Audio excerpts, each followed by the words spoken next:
का दूसरा नाम है संघर्ष। हृदय में आज इच्छा होती है और यदि पूर्ण नहीं हो पाती तो हृदय भविष्य की योजना बनाता है। भविष्य में इच्छा पूर्ण होगी ऐसी कल्पना करता रहता है, किंतु जीवन ना तो भविष्य में है ना अतीत में। जीवन तो इस क्षण का नाम, अर्थात इस क्षण का अनुभव ही जीवन का अनुभव। पर हम ये जानते हुए भी इतना सा सत्य समझ नहीं पाते। या तो हम बीते हुए समय के स्मरणों को घेर कर बैठे रहते, या फिर आने वाले समय के लिए हम योजनाएं बनाते रहते हैं और जीवन जीवन बीत जाता है। एक सत्य यदि हम हृदय में उतार लें कि ना हम भविष्य देख सकते हैं, ना ही भविष्य निर्मित कर सकते हैं, हम तो केवल धैर्य और साहस के साथ भविष्य को आलिंगन दे सकते हैं, स्वागत कर सकते हैं भविष्य का। तो क्या जीवन का हर पल जीवन से नहीं भर जाएगा?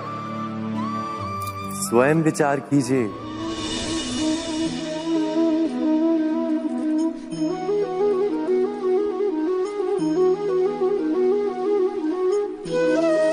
ज्ञान प्राप्ति सदा ही समर्पण से होती है, यह हम सब जानते हैं। किंतु समर्पण का वास्तविक महत्व क्या है? क्या हमने कभी विचार किया? मनुष्य का मन सदा ही ज्ञान प्राप्ति में विभिन्न बाधाओं को उत्पन्न करता है।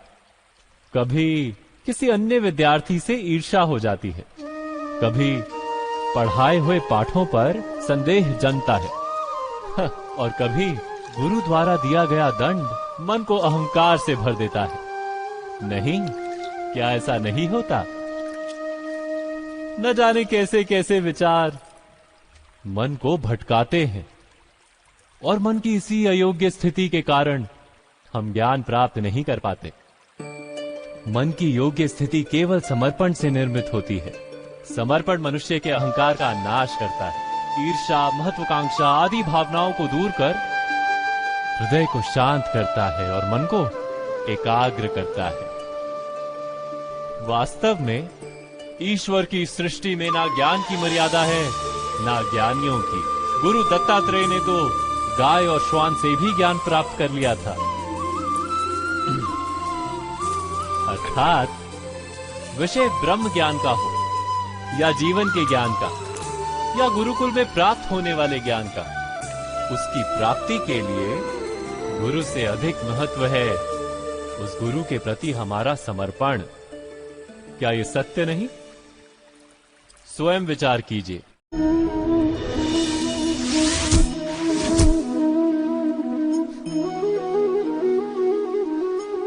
श्रेष्ठता का क्या अर्थ है? श्रेष्ठता का अर्थ है दूसरों से अधिक ज्ञान प्राप्त करना। अर्थात मूल्य इस बात का नहीं कि स्वयं कितना ज्ञान प्राप्त किया, मूल्य इस बात का है कि प्राप्त किया हुआ ज्ञान अन्य लोगों से कितना अधिक है।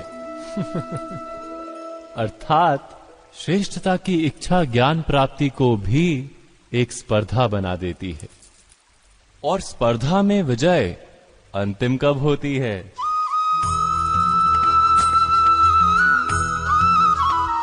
कुछ समय के लिए तो श्रेष्ठ बना जा सकता है, किंतु सदा के लिए कोई श्रेष्ठ नहीं रह पाता। फिर वही असंतोष, पीड़ा और संघर्ष जन्म लेता है। किंतु श्रेष्ठ बनने के बदले यदि उत्तम बनने का प्रयत्न करें तो क्या होगा?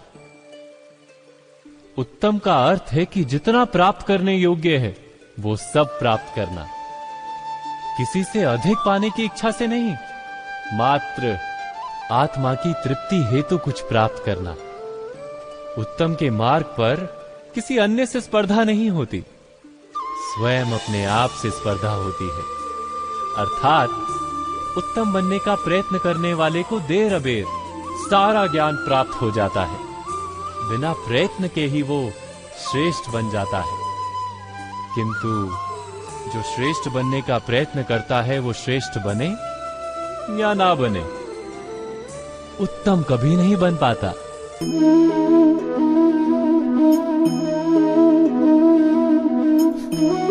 परंपरा में धर्म बसता है और परंपराएं ही धर्म को संभालने का कार्य करती हैं, ये सत्य है।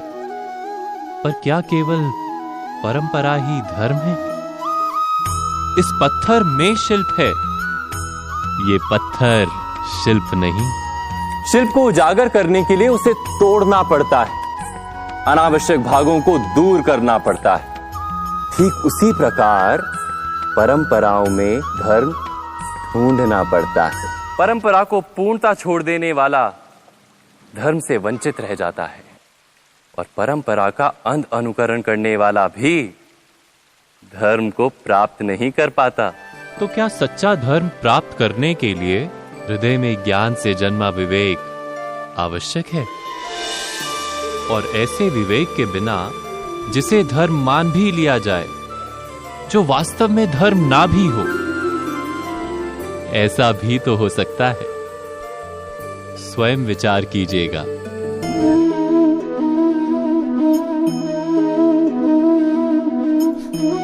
कभी कभी कोई घटना मनुष्य के जीवन की सारी योजनाओं को तोड़ देती और मनुष्य उस आघात को अपने जीवन का केंद्र मान लेता। पर क्या भविष्य मनुष्य की योजनाओं के आधार पर निर्मित होते हैं? नहीं। जब मनुष्य जीवन में किसी एक चुनौती को, एक अवरोध को अपने जीवन का केंद्र मान लेता है, अपने जीवन की गति को ही रोक देता है, तो वो अपने जीवन में सफल नहीं बन पाता और ना ही सुख और शांति प्राप्त कर पाता। अर्थात जीवन को अपने योग्य बनाने के बदले स्वयं अपने को जीवन के योग्य बनाना ही सफलता और सुख का एकमात्र मार्ग नहीं। स्वयं विचार कीजिए।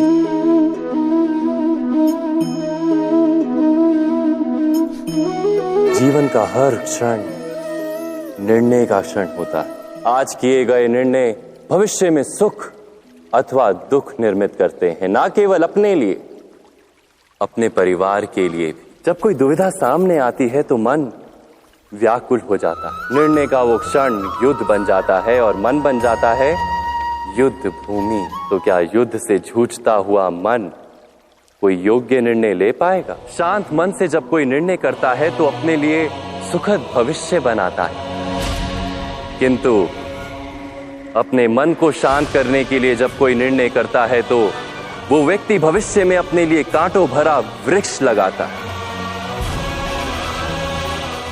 स्वयं विचार कीजिए।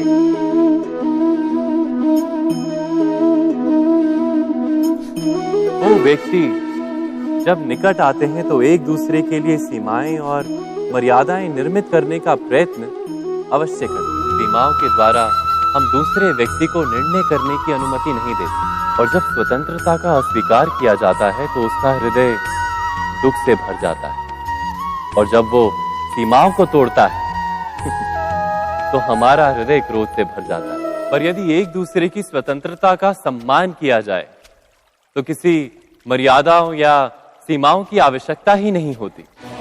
अर्थात जिस प्रकार स्वीकार किसी संबंध का देह है, क्या वैसे ही स्वतंत्रता किसी संबंध की आत्मा नहीं? स्वयं विचार कीजिए।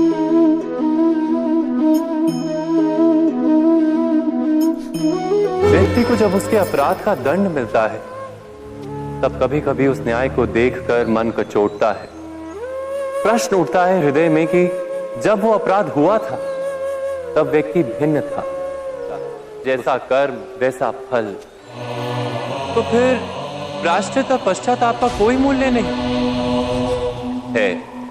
अवश्य है मूल्य। प्रायश्चित और पश्चाताप मनुष्य की आत्मा को बलवान करता है। आने वाले दंड को स्वीकार करने के लिए मनुष्य को तैयार करता है। अर्थात बिना प्रायश्चित के दंड स्वीकार करने का कोई मूल्य है? स्वयं विचार कीजिए।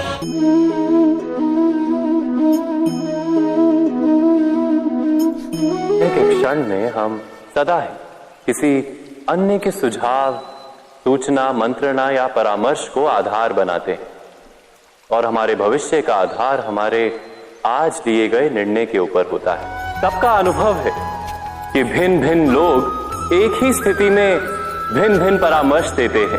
धर्म से भरा हृदय धर्ममय सुझाव देता है और अधर्म से भरा हृदय अधर्म का परामर्श देता है।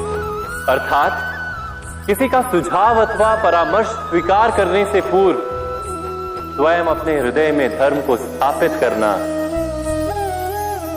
क्या आवश्यक नहीं? स्वयं विचार कीजिए।